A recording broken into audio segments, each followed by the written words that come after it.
नमस्कार, आप सभी लोगों का स्वागत है राइस स्मार्ट हिंदी के प्लेटफॉर्म पर। तो आप लोग जुड़ चुके हैं। मैं निखिल पांडे आप लोगों को बताने जा रहा हूं। इस समय ग्राम पंचायत अधिकारी की वैकेंसी आ गई है।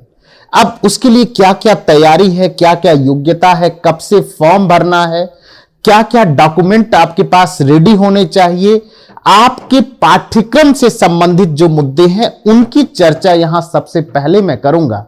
तो आप लोगों का यदि सपना है ग्राम पंचायत अधिकारी बनने का और गांव का विकास करने का, गांव में जा करके अपने लोगों को सशक्त करने का, तो सबसे कम एजुकेशन क्वालिफिकेशन पे जो नौकरी प्रारंभिक रूप से यूपी में मिलती है उसका नोटिफिकेशन हो गया जारी। तो आप लोग मेरे साथ जुड़ जाइए फटाफट। आप सभी लोग जानते हैं कि इसमें सबसे महत्वपूर्ण बात यह है कि वही विद्यार्थी फॉर्म भर सकते हैं जिन्होंने पेट परीक्षा पास किया है, क्योंकि यूपी में प्राथमिक जो परीक्षा है यदि आपने उसे पास कर लिया है, आपके पास स्कोर कार्ड आ गया है, तो हम लोग बात करने जा रहे हैं ग्राम पंचायत अधिकारी की। तो सभी लोग जानते हैं कि सबसे पहला अगर कोई परीक्षा आपको पास करनी है तो उस परीक्षा से संबंधित जो पाठ्यक्रम है उसकी कार्य योजना यदि आप ध्यान रख लें तो मेरे प्यारे विद्यार्थियों सफलता आपकी सबसे करीब होती है। क्योंकि जब भी कोई लक्ष्य आप तय करते हैं तो उसमें सबसे महत्वपूर्ण क्या है, पाठ्यक्रम है। पाठ्यक्रम के बाद फॉर्म भरना और उसके बाद फीस जमा करना, योग्यता चेक करना, सारी बातें बताऊंगा। जुड़े रहिए मेरे साथ यानी राइस स्मार्ट हिंदी के साथ। तो देखिए, सबसे पहले जो सिलेबस है, जो ग्राम पंचायत अधिकारी का जो सिलेबस है वो पाठ्यक्रम जो है 3 भागों में विभक्त है। ठीक है, अब 3 भागों को विभक्त करने के लिए मैं यहां आपके सामने लाया हूं एक चार्ट। देखिए, सबसे पहले जो सब्जेक्ट है वो 3 सब्जेक्ट यहां आने हैं। नंबर 1 हिंदी आना है, नंबर 2 जनरल इंटेलिजेंस जिसे आप रीजनिंग कहते हैं, और जनरल नॉलेज आना है नंबर 2 और नंबर 3। यही पाठ्यक्रम है। इस पाठ्यक्रम की विस्तृत चर्चा मैं आपके साथ करूंगा, लेकिन उससे पहले और सभी में जो क्वेश्चन आने हैं वो 50-50 नंबर के आने हैं। इसका मतलब यह हो गया कि कुल 150 नंबर की जो परीक्षा होनी है, मुख्य परीक्षा होनी है, वो है। इसमें जो क्वेश्चन देखो, जो ये क्वेश्चन है 50-50-50 मतलब 150 प्रश्न आएंगे और प्रत्येक प्रश्न 2 नंबर का होगा। मतलब प्रत्येक प्रश्न जो है क्या है वो मेरे बच्चे 2 नंबर का होगा। इस हिसाब से कुल जो परीक्षा का मूल्यांकन का आधार बनेगा वो 300 नंबर का बनेगा और यह परीक्षा 2 घंटे में समाप्त हो जाएगी। परीक्षा का जो मूड है, देखिए, जो परीक्षा डिमांड कर रही है आपसे वो क्या है कि 2 घंटे में 150 प्रश्न करने हैं। इसका मतलब यह है कि एक प्रश्न पर 1 मिनट से कम समय आपको देना है। करीब जो है 80 सेकंड, मतलब ये मान के चलिए कि आपको 80 सेकंड से ज्यादा नहीं मिलने वाला है। तो ऐसी परिस्थिति में मैं ये कह रहा हूं इसकी, और एक बात और है कि 1/2 जो है वो क्या है, निगेटिव मार्क भी है। इसको भी ध्यान रखना है। देखो, किसी भी परीक्षा का मूल क्या है, उसके पाठ्यक्रम को कैसी रणनीति में ढाला जाए, और यह रणनीति अगर आपकी सफल हो गई तो सारे उद्देश्य सफल हो जाएंगे। तो अब आइए जरा इसका विस्तृत पाठ्यक्रम देखते हैं। देखिए, जो हिंदी का सिलेबस है, पाठ्यक्रम है, उसमें समास है, संधि है, कारक, विलोम, अलंकार, वाक्यांशों के लिए एक शब्द या शब्द निर्माण, वचन, लिंग, पर्यायवाची शब्द, तद्भव, तत्सम, वाक्य संशोधन, लोकोक्तियां, मुहावरे, लिंग और त्रुटि संबंधित अनेकार्थी शब्द। तो इसका मतलब यह है व्याकरण से संबंधित सभी प्रश्न, विगत वर्षों के प्रश्न को देखने पर ऐसा लगता है कि रस, छंद, अलंकार को छोड़कर सारे टॉपिक जो व्याकरण के हैं वो आपसे परीक्षा में पूछे जाएंगे। इसके साथ कुछ साहित्यिक प्रश्न भी जरूर परीक्षा में आते हैं जो लोग भाषा पढ़ते हैं, क्योंकि हिंदी भाषा उत्तर प्रदेश की परीक्षा है तो भाषा भाषा की परिभाषा, भाषा बोली का संबंध, भाषा की संवैधानिक स्थिति के साथ साथ भाषा बोली और उपभाषा का अंतर संबंध भी आपसे पूछा जाएगा। तो देखो, एक पहला जो 50 क्वेश्चन आना है वो किससे रहेगा भाई? हिंदी से रहेगा। और इस नंबर को प्राप्त, जो कि स्कोरिंग मार्क है, हर बच्चा इसमें 45 से 50 क्वेश्चन सही ही करता है। अब दूसरा आता है मेरे बच्चों रीजनिंग की कक्षा। आप सभी लोग जानते हैं कि तार्किक ज्ञान आधुनिक समाज में सबसे आवश्यक है। और एक ग्राम पंचायत अधिकारी, देखो, प्रधान के साथ मिलकर के यदि आप गांव का विकास करना चाहते हैं, यदि आप सशक्त ग्रामीण भारत का एक निर्माण करना चाहते हैं, तो आपको ये सारी बातें जाननी चाहिए। तो जो जनरल रीजनिंग है उसमें नंबर सिस्टम, रैंकिंग आ जाता है, टाइम आ जाता है ना, ये पूरा जो कॉन्सेप्ट है, लॉजिकल स्क्वायर आ जाता है, वर्ड अल्फाबेट वाले जो सीरीज आ जाते हैं, अल्फाबेट का मिलाने वाला, जैसे उससे संबंधित जो है न्यूमेरिकल्स जो है ना, वो सारी चीजें आपको देखो यहां पे ये सारे वेन डायग्राम जो है, जो आपको संबंधित है, ये पूरा कैलकुलेशन है ना, ये सारी बातें आपको जनरल रीजनिंग की आपको आनी चाहिए। इसी तरह देखिए, जब आप नॉलेज कहते हैं, जनरल नॉलेज की बात करते हैं, इसके भी 50 क्वेश्चन रहेंगे और इसके भी 50 क्वेश्चन रहेंगे। और यह देखो 100 मार्क्स तैयार करेगा आपका, क्योंकि कुल परीक्षा 300 नंबर की है।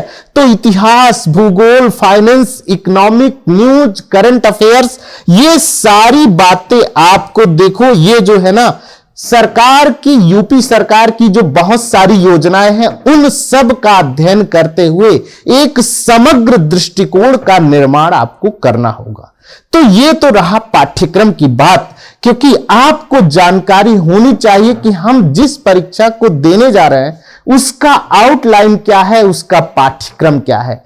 अब आइए हम लोग बातचीत करने जा रहे हैं यहां पर आपके सामने। ये देखिए जो नोटिफिकेशन है, ऑफिशियल नोटिफिकेशन का पेज आपके सामने मैंने यहां रख दिया है।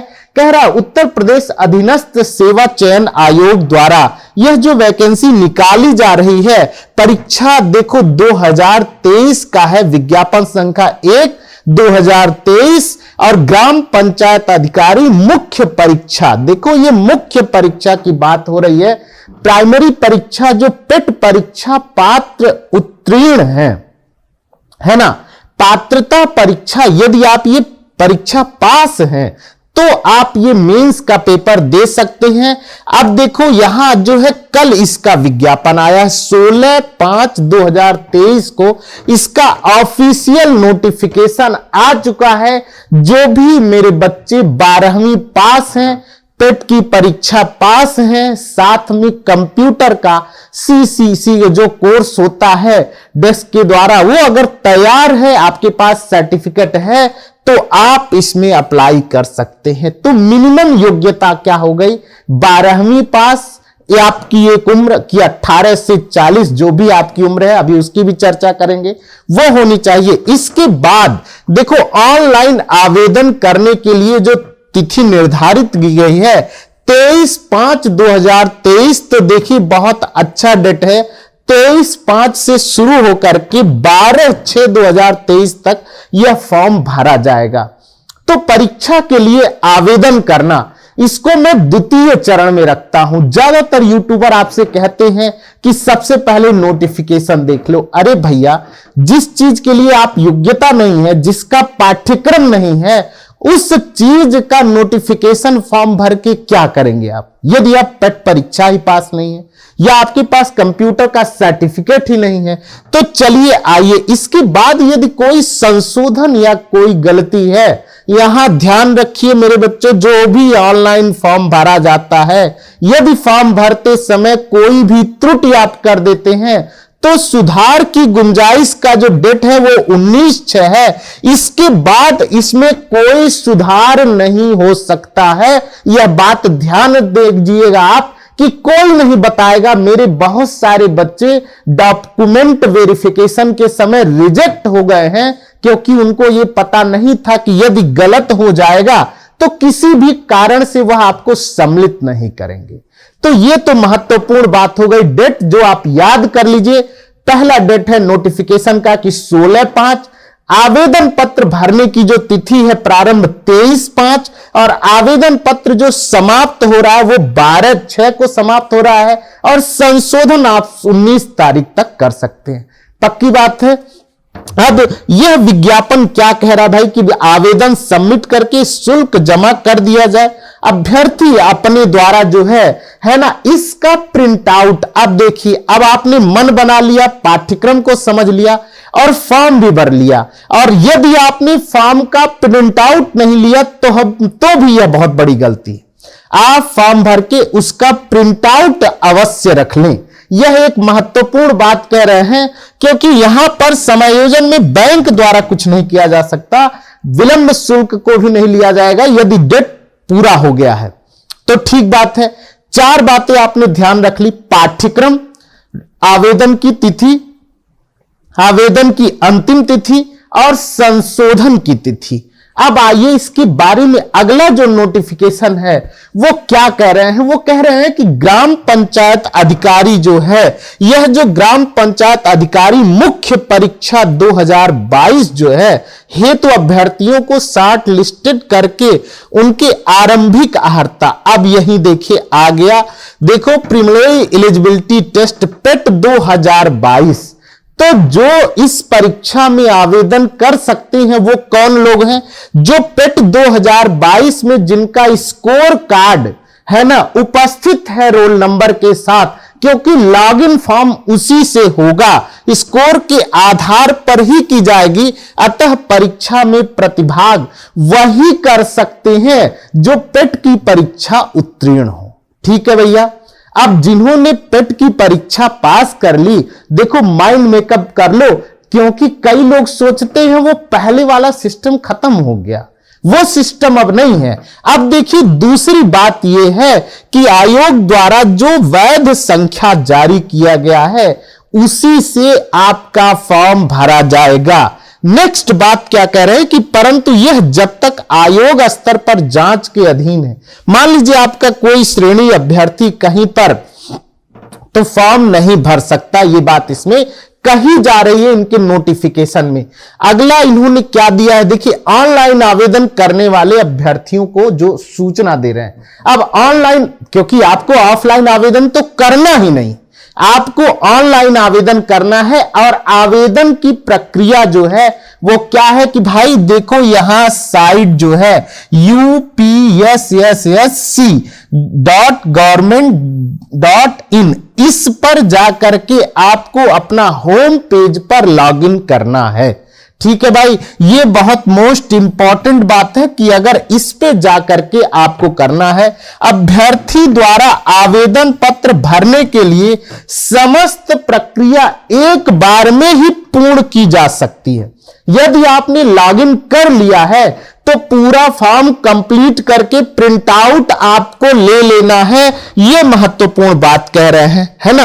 एप्लीकेशन प्रोसेस वाला जो पूरा का पूरा निर्देश है। अब देखिए यदि आपने फॉर्म भर दिया, अब इसमें देखिए क्या कह रहे हैं, 2 बातें कह रहे हैं कि या तो व्यक्तिगत विवरण के साथ अभ्यर्थी प्रारंभिक परीक्षा की अर्हता, मतलब पेट 2022 के रजिस्ट्रेशन नंबर से, जन्म तिथि से, लिंग, उत्तर प्रदेश के निवासी होने संबंधी विवरण, मतलब डोमिसाइल और श्रेणी कैटेगरी से संबंधित विवरण डाल करके फॉर्म को लॉगिन कर सकते हैं। बहुत इंपॉर्टेंट बात है मेरे बच्चे, जो भी देखो ग्राम पंचायत अधिकारी बनना चाह रहे हो, अब एक फुलेरा गांव के ग्राम पंचायत अधिकारी थे, वो तो बन गए थे, है ना, फिल्म तो देख ली होगी आप लोगों ने।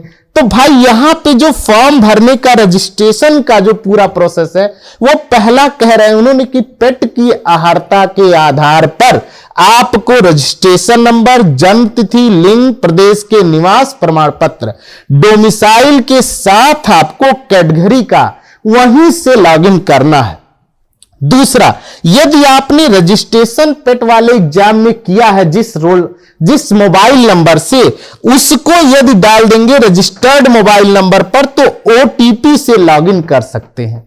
तो फॉर्म भरने के लिए दो ही तरीका है लॉगिन करने का मेरे बच्चों, ये बात अब आपको समझ में आ गई होगी। चलिए अगली बात पर चलते हैं। अब देखो आवेदन करने के लिए क्या क्या अर्हता होनी चाहिए। सबसे पहले तो देखो भैया कि पेट होना चाहिए, कंप्यूटर का आपका सर्टिफिकेट होना चाहिए, उसके साथ जो आप देखो कास्ट सर्टिफिकेट जिसका जो है ईडब्ल्यूएस में है या ओबीसी में है, एसटी में, सब चीज डॉक्यूमेंट आपका वेरीफाई होना चाहिए, इस साल का होना चाहिए। तो देखो यहां कह रहे हैं कि माता पिता का नाम, माता का नाम, निवासी होने संबंधित विवरण, ईडब्ल्यूएस है ना, सारी जन्म तिथि, लिंग, वैवाहिक स्थिति, संपर्क हेतु मोबाइल नंबर, ईमेल आदि विवरण चाहिए। तो इस प्रकार से पूरी की पूरी बात जानने के बाद अब देखिए कह रहे हैं फोटो और हस्ताक्षर की आप फॉर्म भरते समय आप अपना साइज का फोटो है ना, देखो हस्ताक्षर देख करके तभी इसको कंफर्म करने का बटन दबाएं। अगर आप ऐसा नहीं करते किसी और का फोटो ना अपलोड कर दे। बहुत बार गलती होती है कि फॉर्म भरते समय जो फोटो आपका है, और देखो एक नियम यह भी जान लो, फॉर्म भरते समय आपका फोटो 3 महीने से ज्यादा पुराना ना हो। ऐसा ना हो कि आपका फोटो 3 महीने से ज्यादा पुराना हो।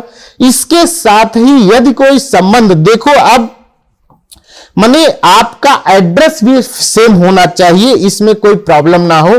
डोमिसाइल की सहायता से आप एड्रेस भी ठीक ठाक भरें।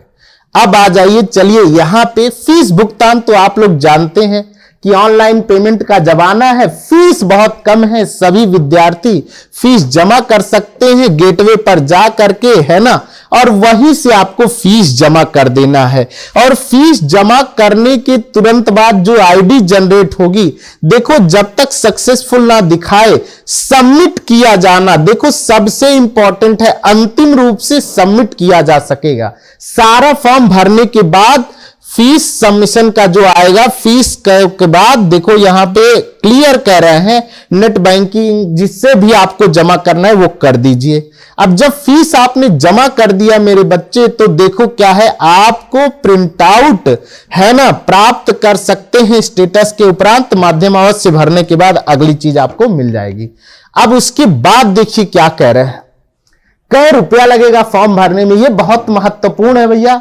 देखो जो अनारक्षित और सामान्य वर्ग के लोग हैं उनका है यहां पे 2-5 मतलब 25 रुपया है ना, और जो अन्य पिछड़ा वर्ग है ऑनलाइन प्रक्रिया का आवेदन शुल्क क्या है भाई 25 रुपया। सबका यहां 25-25 रुपया दिखा रहा है मेरे बच्चों। तो फॉर्म आपको भरने के लिए ऑनलाइन शुल्क जमा करना है, जिन पे भी गूगल पे, फोन पे, जिससे भी आप जमा कर दीजिए। तो फीस जमा कर दिया मतलब फॉर्म भरना, सभी जो विवरण है वो सही सही भरना, फोटो और सिग्नेचर चेक कर लेना, उसके बाद फीस जमा कर देना। अब फीस जमा करने के बाद प्रिंट आउट ले लेना, या यदि कोई गलती हो जा रही है तो 1 दिन 2 दिन का जो आपको समय मिल रहा है उसमें देखो आपको क्या करना है, रजिस्ट्रेशन के माध्यम से लॉगिन करके दोबारा से ओटीपी जनरेट करके आपको क्या करना होगा, आवेदन में संशोधन कर सकते हैं यदि कोई गलती हुई। यहां तक बात अगर समझ में आ गई है तो चलो भाई आगे बढ़ते हैं। अब देखो नाम में वर्तनी की गलती, पिता या पति की वर्तनी गलती, पत्राचार्य का पता माने एड्रेस, 3 तरह की गलतियां तो मुख्य रूप से सुधारी जा सकती हैं। ईडब्ल्यूएस ये वाली जो उत्कृष्ट खिलाड़ी आदि जो भरना है, जाति की जो है ये भर लेना है, लिंग की आवेदन में अनिवार्य जो अर्हता है, जो शैक्षिक योग्यता है उसमें भी आप सुधार कर सकते हैं। इस सुधार के बाद आप देखो पदों का विवरण। अब जानना है कि आप फाइट किस चीज के लिए कर रहे हैं भाई, कितने लोग हैं, कितनी संख्या में फॉर्म अप्लाई होगा, यही महत्वपूर्ण बात है आपकी इस एग्जाम के लिए। अच्छा देखो कट ऑफ की बात भी मैं करूंगा, क्योंकि मुझे पिछला जो बच्चे हमारे थे जो उनका कट ऑफ था उसको भी हम जरूर ध्यान देंगे। अब देखो भैया क्या कह रहा है, कुल विज्ञापित पदों की संख्या ये देखना है। देखो ग्राम पंचायती राज विभाग उत्तर प्रदेश ग्राम पंचायत अधिकारी की जो देखो ये वेतन जो पे ग्रेड है ना, वो ये देख लो भैया। अब देखो 21,700 से 6,900 है ना, ये वाली बात है। अब इसमें कुल मिला जुला करके भैया आपका 30-35 हजार रुपया वेतन बनता है, माने 30,000 इन हैंड 30,000 के आसपास आपको मिल जाएगा, वो भी जोड़ के कैलकुलेट। अनारक्षित वर्ग में 449 सीट यहां पे है। अनुसूचित जनजाति जो है वो 356, अनुसूचित जनजाति के लिए 7, अन्य पिछड़ा वर्ग 139, आर्थिक रूप से कमजोर मतलब ईडब्ल्यूएस के लिए 117 सीटें हैं। तो भैया इसका गणित समझना बहुत जरूरी है। कुल मिलाकर के जो पद इस बार आया है वो 1468 1468। अच्छा देखो एक बड़ी बात है कि ये अस्थाई नौकरी जिसको कहते हैं भैया सरकारी नौकरी, और सरकारी नौकरी के दुल्हे का जो रेट है वो बहुत ऊपर जाता है। तो अगर आपने ढंग से तैयारी की, परीक्षा को पास कर लिया, तो आप समझ जाओ आपका रेट बहुत हाई चलने वाला है। इतनी वैकेंसी है जिस पे आपको फाइट करना है, ये सीरियस बात है। अब आप जिसमें कंफर्टेबल हो, जरूरी नहीं है, देखो इधर सीटें थोड़ी कम है, फाइट ज्यादा है, तो आप जहां आपको लगे वहां अनारक्षित जिस वर्ग से भी अप्लाई करना चाहें आप अप्लाई कर सकते हैं। आगे बढ़िए तो सीटों की संख्या पता चल गई भाई क्या है। अब इसके बाद देखिए महत्वपूर्ण क्या है, कुछ जो और चीजें जो छोटा छोटा जो स्वतंत्रता सेनानी है या कोई है ना मूक बधिर श्रवण मतलब जो दृष्टिहीनता वाले में है ना, और जो मतलब जो विकलांग बच्चों के लिए विशेष प्रकार का जो प्रावधान रखा गया है, महिलाओं के लिए जो प्रावधान है, उस सब का अध्ययन बहुत आवश्यक नहीं है, लेकिन सबको पता है कितना क्या है। अब चलिए इस प्रकार हम आगे बढ़ते हैं कि भाई अब इसका एक प्रावधान है कि किसको कितना क्या मिलेगा, लेकिन ये सब देखो इस सब मकड़ जाल है। मुख्य है आवेदन पत्र और दूसरा है सिलेबस पाठ्यक्रम, कैसे पढ़ें, क्या पढ़ें, कितना जाने। अब ये सब महिलाओं को उत्तर प्रदेश शासन मतलब सबके लिए, चाहे बालक वर्ग से हो चाहे बालिका वर्ग से, आपको मुख्य रूप से जो 150 प्रश्न आ रहे हैं, मतलब 300 नंबरों के लिए फाइट करना है, वो भी निगेटिव मार्किंग के साथ। अब देखो भैया जो महत्वपूर्ण बात है वो है आपकी योग्यता या अर्हता। तो अनिवार्य शैक्षिक योग्यता क्या होनी चाहिए भाई? उत्तर प्रदेश ग्राम पंचायत अधिकारी सेवा द्वितीय संशोधन नियमावली 2016 के अनुसार पद पर सीधी भर्ती के लिए निम्नलिखित अर्हताएं पूरी हो। तो अर्हता नंबर 1 क्या है, मतलब आपकी योग्यता क्या है कि माध्यमिक शिक्षा परिषद उत्तर प्रदेश से इंटरमीडिएट की परीक्षा उत्तीर्ण हो, या तो सरकार द्वारा उसके समकक्ष मान्यता, मतलब सीधा सीधा समझ लो कि आपको क्या करना है, 12वीं की परीक्षा, यहां क्या लिख देता हूं भाई, 12th की परीक्षा, 12वीं की परीक्षा आप उत्तीर्ण होना चाहिए, पहली अर्हता। दूसरा क्या है, NISIL पहले डोएक संस्था द्वारा कंप्यूटर में CCC प्रमाण पत्र होना चाहिए। दूसरा कंप्यूटर का ज्ञान आपका होना चाहिए, और आपको CCC का जो है क्या है भैया, सर्टिफिकेट होना चाहिए, मान्य होना चाहिए, परीक्षा पास होना चाहिए, आपके पास CCC का सर्टिफिकेट होना चाहिए। तो यहां पे भाई दो तो महत्वपूर्ण बात हो गया। इसके बाद क्या होना चाहिए कि आप पेट पास होना चाहिए, PET। ये 3 बातें जिनका पूरा है वही फॉर्म को अप्लाई कर सकते हैं, ये बात ध्यान दे देना भाई, ठीक है। इसके बाद बहुत सारा 2 वर्ष की अवधि तक सेवा की हो, प्रमाण पत्र हो NCC का, है ना, ग्रामीण पृष्ठभूमि हो, ये बहुत मतलब अधिमानी ऐसा योग्यता होनी चाहिए। ठीक है, यहां तक बात समझ आ गई हो कि आपको कि वही बच्चे फॉर्म भर सकते हैं जो 12th पास हो, CCEC का सर्टिफिकेट हो, पेट एग्जाम पास हो। ठीक है भैया, अब आ जाइए इसके बाद क्या है, आयु की चर्चा। क्योंकि भारतीय समाज में परीक्षा देते देते कईयों की आयु तो ऊपर ही चली गई। तो ऐसी परिस्थिति में कह रहा है उत्तर प्रदेश ग्राम पंचायत अधिकारी सेवा द्वितीय संस्करण जो है संशोधन नियमावली 2016 के अनुसार सीधी भर्ती के लिए आवश्यक है कि वह रिक्तियों के विज्ञापन पर जाए और 18 वर्ष से लेकर के 40 वर्ष की आयु को प्राप्त न किया। मतलब 18 वर्ष से ऊपर और 40 वर्ष से नीचे के जो विद्यार्थी हैं वह इस फॉर्म को भर सकते हैं। लेकिन मेरे बच्चे, जो अनुसूचित जाति, अनुसूचित जनजाति और अन्य श्रेणियों के अभ्यर्थियों की दशा में सरकार के द्वारा समय समय पर जो बातें कही जाती हैं वह भी मान्य होगा। ठीक है, यह भी ध्यान रख लीजिए। तो आयु समझ आ गया कि 18 से 40 होना चाहिए।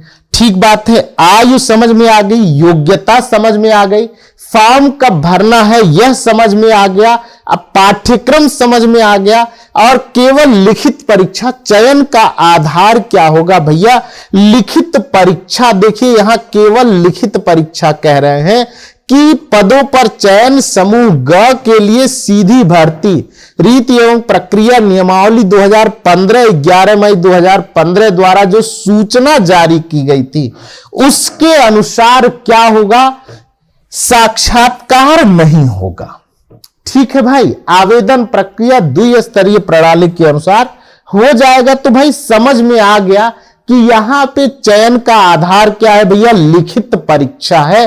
ध्यान रखने योग्य बातें हैं, पढ़ना, लिखना, याद करना, तैयार करना, और इस लिखने में भी देखो कुछ प्रश्न बहुविकल्पीय होते हैं। चलिए आगे बढ़ते हैं। पाठ्यक्रम, परीक्षा योजना और पाठ्यक्रम। देखो लिखित परीक्षा हेतु योजना और पाठ्यक्रम परीक्षा तिथि के संबंध में निश्चित सूचित किया जाएगा। तो हम लोग जो पाठ्यक्रम बता रहे हैं वो जो पहले परीक्षाएं हुई हैं उनके आधार पर इन्होंने कहा है कि हम पाठ्यक्रम को अभी फिर से हम जारी करेंगे, पाठ्यक्रम को संबंध में यथासंभव अलग से आपको बताएंगे। तो पाठ्यक्रम का जो ही नोटिफिकेशन देंगे हम आपके सामने लेकर के आएंगे। लेकिन ऐसी स्थिति में जो पहले का पाठ्यक्रम है वही मूल रूप से रहता है। तीनों आपको विषय बता दिए गए हैं कि हिंदी है, रीजनिंग है और सामान्य ज्ञान है, और विस्तृत पाठ्यक्रम की चर्चा मैंने आपसे की है। तो इस प्रकार आज की जानकारी यदि आपको पसंद आई हो तो हमारे साथ जुड़े रहे हैं राइस स्मार्ट हिंदी के प्लेटफॉर्म पर। यदि आपके मन में कोई प्रश्न आ रहा हो तो जरूर कमेंट बॉक्स में डालिए। बहुत बहुत धन्यवाद।